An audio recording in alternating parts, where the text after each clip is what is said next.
Salam misi sampai ujung bumi. Shalom sahabat Suara Pengharapan. Kita bertemu kembali untuk belajar kebenaran firman Tuhan secara singkat.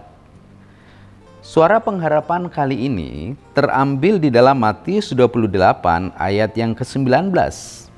Firman Tuhan berbunyi, "Karena itu, pergilah, jadikan semua bangsa muridku, dan baptislah mereka dalam nama Bapa dan Anak dan Roh Kudus." Sahabat Suara Pengharapan, bagian ini mengingatkan kepada saudara dan saya, selain kita diberikan amanat agung oleh pribadi yang terbesar dan teragung, dijamin oleh kuasa yang terbesar dan teragung, kuasa di sorga dan di bumi, kita juga diberikan sebuah pekerjaan yang terbesar yang nilainya tidak bisa dibandingkan dengan apapun yang ada di dunia ini. Semua proyek yang ada di dunia ini, bahkan proyek yang paling prestisius sekalipun, tidak dapat dijadikan sebagai perbandingan.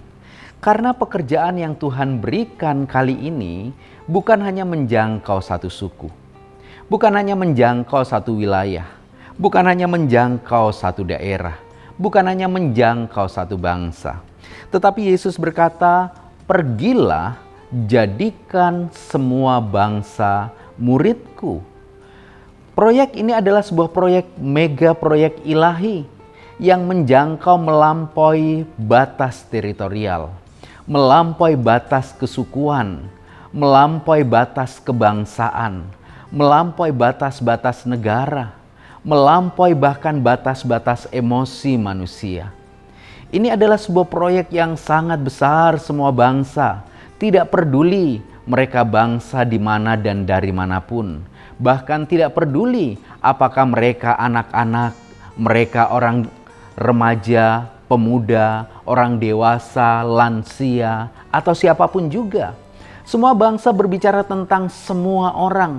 Semua orang berbicara tentang semua orang mendapatkan kesempatan untuk mereka seharusnya mendengarkan kabar baik. Karena itu, ketika Yesus berkata, "Pergilah, jadikan semua bangsa muridku," saudara dan saya diingatkan bahwa di sekitar kita, ataupun juga di luar sana, mereka bahkan yang jauh di luar sana, mereka perlu mendengarkan kabar baik tentang Kristus. Mereka perlu dimuridkan agar mereka mengenal dan menjadikan Yesus sebagai Tuhan dan Juru Selamat pribadinya. Ini adalah proyek yang terbesar yang menjangkau